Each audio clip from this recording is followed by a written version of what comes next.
Halo guys, kembali lagi bersama gue Nandi.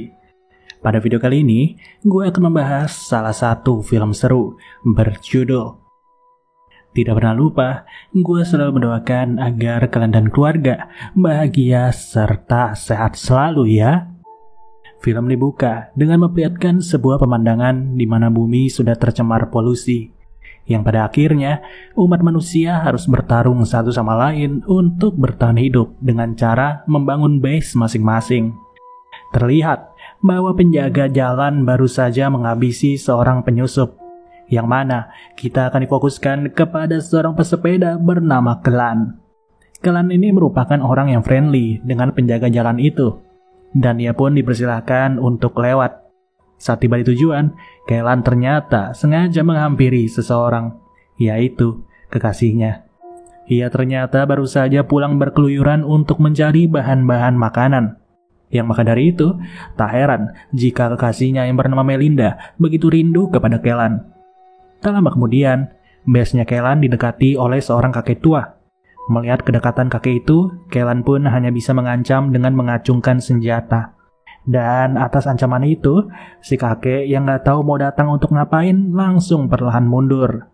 Di mana ia pun telah kembali ke base-nya untuk membangun beberapa jebakan.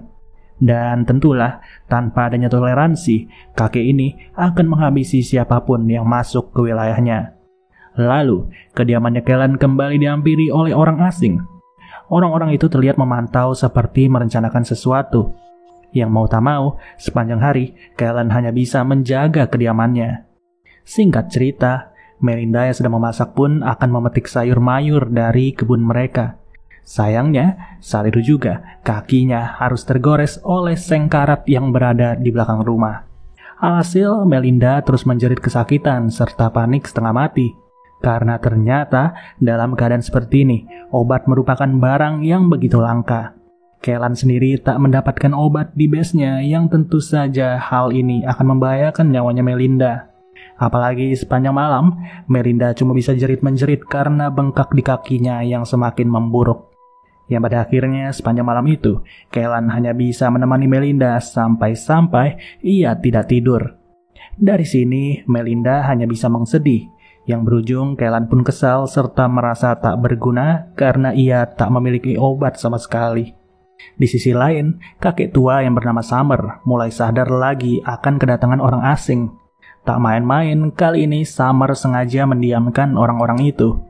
Di mana cukup dengan mengeker senapannya, Summer pun menonton secara jeli bagaimana jebakannya mampu berfungsi dengan sempurna.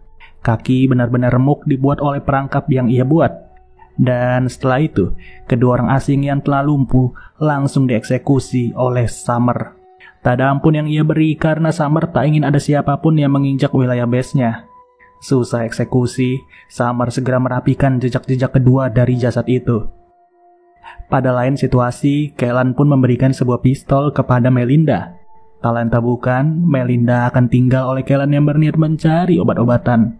Karena wajar saja, di hari pertama ini, luka Melinda kian memburuk. Yang tentunya setelah keluar dari base, Kelan harus terus bertindak respek tanpa menunjukkan perilaku mencurigakan. Ternyata, ia terus melakukan ini selama belasan tahun semenjak bumi mulai tercemar.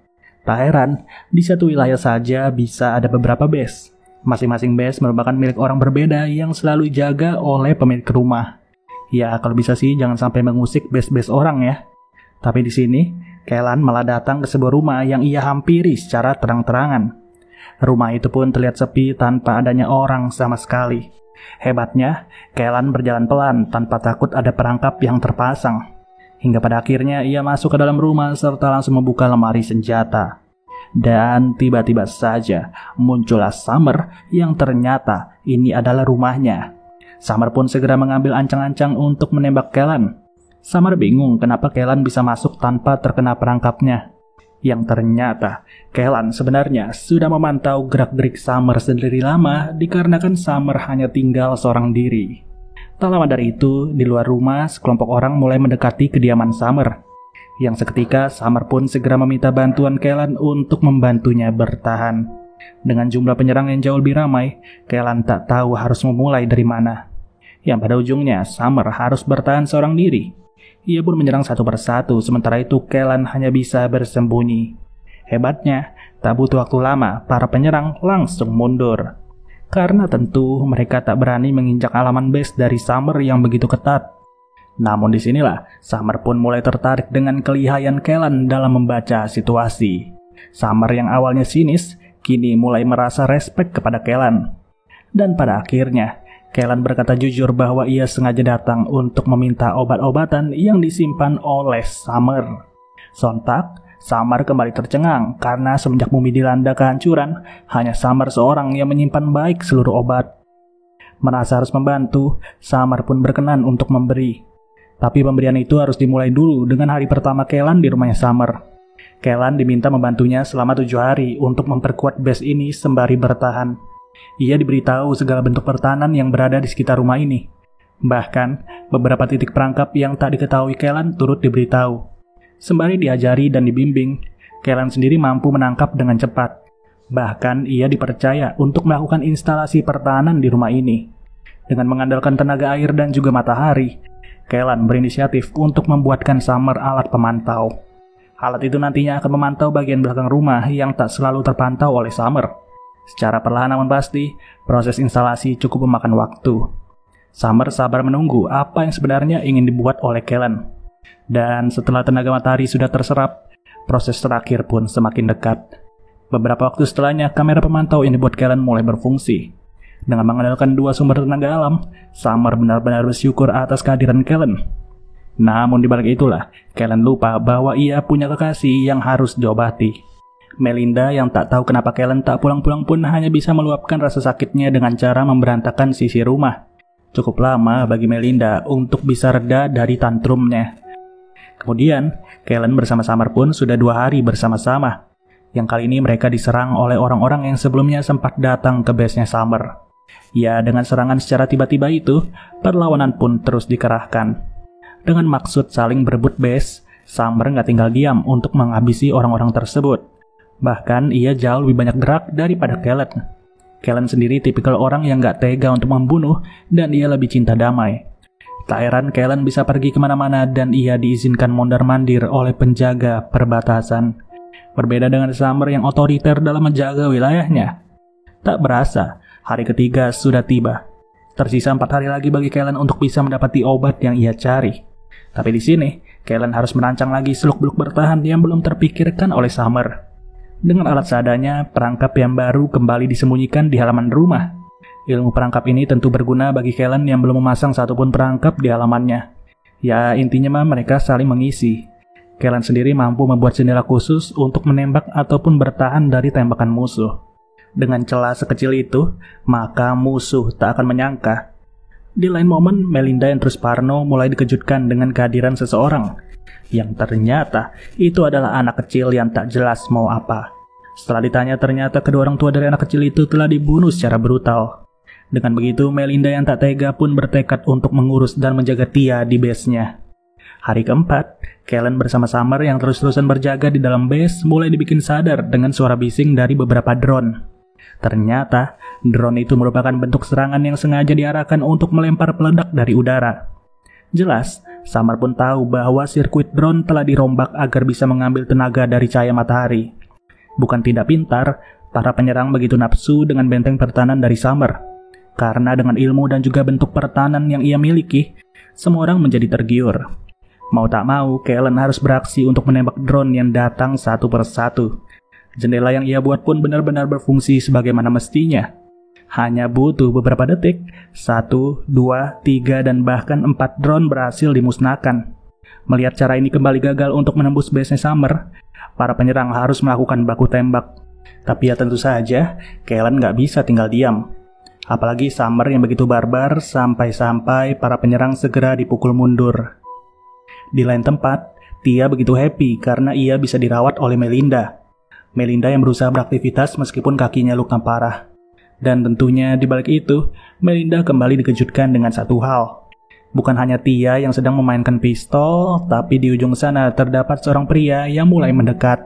Alhasil, pistol yang dipegang Tia segera diberi kepada Melinda. Melinda pun gak main-main untuk menjauhkan diri dari pria tersebut. Beruntung, Berkat sebuah pistol yang dititipkan Kellen, mereka berhasil bertahan. Tanpa adanya listrik, malam hari yang penuh waspada pun harus dilewati berduaan saja. Di hari kelima, Kellen yang sedang sibuk memasang perangkap baru pun langsung dikejutkan dengan keberadaan seseorang. Yang ternyata setelah diancam, Summer bergegas menahannya. Bukan tanpa alasan, Summer ternyata sengaja mengadopsi seorang anak yatim yang tak lagi memiliki orang tua. Anak laki-laki bernama Robbie ini disembunyikan di dalam gudang oleh Summer semenjak Kellen datang ke rumahnya. Karena tentu saja, dari apa yang dijelaskan, Robbie adalah anak yang begitu malu untuk bertemu orang. Selain malu, tentu ada rasa trauma yang mengancam atas kematian kedua orang tuanya. Dengan begitu, selain Melinda yang merawat Tia, Kellen bersama Summer pun harus merawat Robbie. Tapi bedanya Tia bersama Melinda tak mendapati keamanan yang pasti. Pada hari ke-6, Kellen dikejutkan dengan kedatangan orang asing yang sengaja mengambil hasil kebun dari Summer. Summer yang diberitahu pun tak bisa tinggal diam dan baku senjata harus berlangsung. Jelas, perbedaan kualitas membuat kedua orang itu harus gugur dalam hitungan detik. Yang ujungnya, tubuh mereka berdua berakhir terkubur di dalam tanah. Atas kontribusi Kellen yang begitu luar biasa, Summer pun benar-benar merasa tertolong. Terhitung 6 hari berjalan, Kellen memiliki peran yang tak disangka-sangka oleh Summer. Bahkan bukan hanya itu, baru saja bertemu Robbie dalam waktu kurang dari 24 jam, Kellen berhasil CS-an dengan anak tersebut. Sayangnya, sebelum hari ke-7 tiba, Melinda mulai tak kuat alias drop. Ia benar-benar tepar yang sueknya Tia harus bersembunyi juga dari serangan orang asing. Orang itu berhasil masuk ke rumahnya Kellen yang benar-benar polos tanpa perlindungan. Ya, mau tak mau, Tia pun hanya bisa pasrah serta diancam untuk mengikuti segala kemauan dari orang tersebut. Bahkan ia turut diajak untuk asik-asik di dalam rumah. Yang untung saja Melinda mulai tersadar dan orang tersebut segera dihajar tanpa ampun. Dimana dari situ pria tersebut hanya dibuang begitu saja dalam kondisi pingsan. Singkat cerita, hari ke-7 sudahlah tiba. Seminggu berlalu, Kellen masih sibuk bertahan bersama Summer di rumah tersebut. Tak henti-hentinya para musuh terus berusaha untuk merebut base ini. Yang kali ini, pihak berbeda kembali mengancam serta menyusun strategi secara rapi. Setelah sedikit tahu dengan bentuk pertahanan dari rumah ini, sebuah kendaraan baja pun turut diturunkan. Kendaraan yang dibuat seadanya itu benar-benar menjadi tameng untuk menerobos masuk ke rumah tersebut. Tak main-main, sebuah papan sudah disiapkan juga agar mereka bisa berjalan tanpa menginjak perangkap di tanah. Bentuk antisipasi ini tentu saja cukup di luar dugaan dari Summer, yang mana Kellen bersama Summer turut kerepotan. Hingga pada akhirnya, demi mencari aman, pihak penyerang sengaja ngendok di halaman tanpa waktu yang ditentukan. Malamnya, kediaman Melinda kembali dihampiri oleh penyerang. Tapi kali ini Melinda gak mau tinggal diam dan ia benar-benar membabi buta untuk mengeksekusi orang-orang tersebut. Sama seperti Melinda, base-nya Summer kembali diserang di kondisi gelap. Tak ada kata untuk tidur nyenyak, yang mana siap siaga merupakan nomor 1. Sedangkan Robbie disuruh bersembunyi di dalam ruang bawah tanah. Dan selama malam berlangsung, proses bertahan terus dikencangkan. Tapi sayang Kellen bersama Summer nggak tahu ada satu orang yang menyusup ke ruang bawah tanah. Kellen dan Summer sibuk menembak para penyerang yang berada di halaman rumah. Sampai-sampai Robbie sendiri sudah didatangi oleh satu pria secara diam-diam. Yang secara tegas pria tersebut segera membungkam Robbie. Dan setelah Robbie diam, orang itu turut masuk ke rumah untuk menyerang dari belakang. Yang mana pada keadaan inilah, para penyerang berada satu langkah di depan. Dan ujungnya keadaan tak terduga harus menimpa Summer beserta Kellen. Summer berhasil dihajar dan Kellen harus terpojok. Namun Kellen gak tinggal diam, di mana sebuah jaring telah terpasang di atas plafon dan menjerat pria itu. Ya, inilah bentuk pertahanan yang luar biasa. Apalagi kamera pemantau buatan Kellen benar-benar berfungsi untuk memantau pergerakan penyerang di halaman belakang. Dari situ Summer yang kebetulan tersadar langsung menyalakan satu hal, yang ternyata ia telah memasang air asam di atap rumah bagian belakang. Dengan begitu, orang-orang tersebut berhasil dilumpuhkan tanpa bisa masuk sama sekali. Kagetnya hal ini tidaklah diketahui oleh Kellen, karena ternyata air asam nggak bisa dipakai terus-menerus serta harus dijaga ketersediaannya. Tapi dari cara bertahan itulah, orang-orang tersebut benar-benar terkapar perih. Hanya saja di posisi ini, pria penyusup sengaja dibebaskan oleh Kellen. Tindakan Kellen pun turut membuat Summer kecewa sekaligus kesal. Terlebih orang itu telah membungkam Robbie tanpa sepengetahuan Summer sama sekali. Yang pada akhirnya, luapan emosi harus dilontarkan kepada para penyerang yang terkena cairan asam. Mereka semua ditembak habis tanpa ada satupun yang tersisa. Atas kejadian semalam, 8 hari telah dilewati oleh Kellen. Ia pun benar-benar berhasil untuk menuntasi tanggung jawab yang diberikan oleh Summer, di mana Summer secara fair mengakui keahlian serta kemampuan Kellen. Celakanya, Melinda udah drop parah. Dan tentulah Tia nggak bisa ngapa-ngapain selain berdoa seorang diri. Di momen seperti ini, Kellen diizinkan untuk pergi. Tapi Kellen cukup terkejut karena ternyata Summer turut menyuruh Robbie untuk ikut dengan Kellen. Summer nggak mau nyawa Robbie terancam akan banyaknya para penyerang yang datang. Dan sebelum pamit, sekantong obat segera diberi kepada Kellen. Selama 8 hari perjuangan, obat-obat itulah yang dicari oleh Kellen. Dan tentu dengan cepat Kellen segera pergi, di mana Summer sendiri kembali memulai hari untuk siap siaga. Lantas, dengan melewati penjaga perbatasan yang sama, Kellen pun segera beranjak. Dan ketika sudah sampai ke rumahnya, Kellen terkejut dengan Tia yang siap siaga untuk menembak. Meski nyaris mati konyol, Kellen pun langsung fokus untuk memeriksa Melinda. Ya, di posisi ini tak ada yang lebih penting selain memberi obat yang ia dapat. Dan setelah itu, barulah pistol yang dipegang Tia pun kembali diambil alih oleh Kellen. Singkat cerita, Melinda langsung tersadar setelah beberapa jam. Obat itu benar-benar luar biasa yang bahkan Melinda merasa pulih secara cepat. Dan kali ini Tia nggak perlu merasa sepi lagi, karena ia mendapat teman baru di rumah tersebut, yaitu Robbie. Di lain situasi, Summer yang sendirian turut mengobati luka-lukanya. Namun karena faktor umur, Summer pun tumbang, yang untungnya ada Kellen di situ. Kellen yang ingin membalas budi segera merawat Summer secara hati-hati. Dengan kantong obat yang diberi Summer, Kellen tahu bahwa haknya telah terpenuhi dan Summer harus diobati juga. Salut sih untuk Kellen, dengan sifatnya yang konsisten untuk tidak mengganggu membuat ia mendapat respek dari setiap orang. Tapi disinilah, secara tiba-tiba suara teriakan orang mulai terdengar dari atas. Yang ternyata para penyerang terlihat beraksi dengan parasut. Mereka mencoba cara lain yang tentunya tak perlu menginjak tanah sama sekali. Tanpa ada cairan asam dan juga merangkap, mereka pun berhasil mendarat di atap rumah dari Summer untuk melempar peledak melalui serbong asap. Untungnya, Summer tahu siasat itu dan ia bersama Kellen berhasil bertindak secara cepat. Namun siapa sangka dengan mengandalkan tenaga surya, Summer telah menyiapkan aliran setrum di atas atapnya. Yang alhasil, para penyerang itu kembali keok. Pintar bukan sembarang pintar, siasat pertahanan dari rumah ini benar-benar luar biasa. Di sisi lain, Melinda terlihat kabur untuk mencari Kellen. Ia rela pergi dengan kondisi kaki terluka, di mana Tia bersama Robbie tetap berjaga di rumah.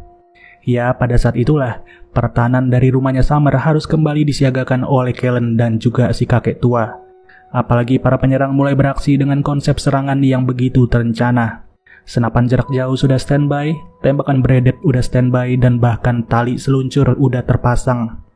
Namun gak mudah untuk menembus rumah ini. Dengan celah jendela yang sangat kecil, Kellen beraksi secara lihai. Ia terus memberi perlawanan dari celah tersebut untuk melumpuhkan tiap-tiap penyerang.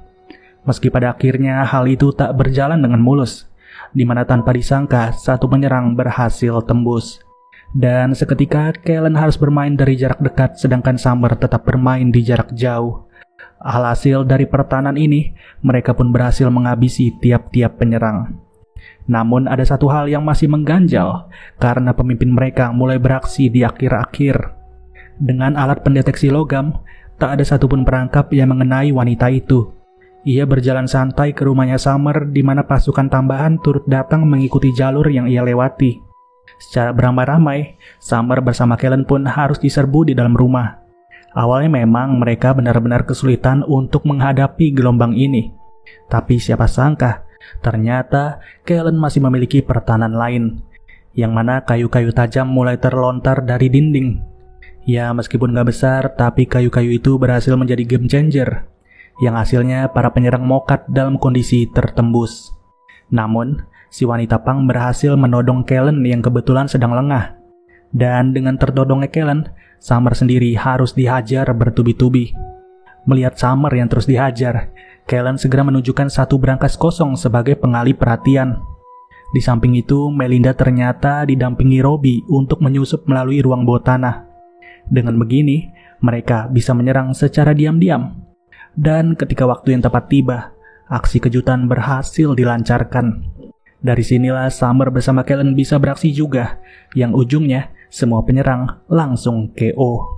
Tanpa ada ampun, fokus mereka kali ini hanyalah mempertahankan rumah tersebut. Yang tentulah rasa bahagia sekaligus bangga turut dirasakan setelah berhasil bertahan dari berbagai macam gempuran. Dan selepas itu semua, Robbie, Kellen beserta Melinda langsung beranjak untuk pulang. Singkat cerita, Kellen turut membuat perangkap di halaman rumahnya. Berbagai bentuk pertahanan ia terapkan setelah belajar banyak dari Summer. Bahkan gak cuma perangkap, ia turut mendapat pasokan senjata yang nantinya akan lebih berguna untuk menjaga 4 nyawa. Dan pada akhirnya setelah itu semua, film pun berakhir dengan senyuman bahagia dari keluarga kecil Kellen. Oke deh guys, mungkin segini aja pembahasan alur ceritanya. Maaf kalau suara saya kecil karena saat ini sedang mencoba mic baru. Oke deh guys, sampai bertemu lagi di video berikutnya. Gua Nadi cabut dulu. Dadah.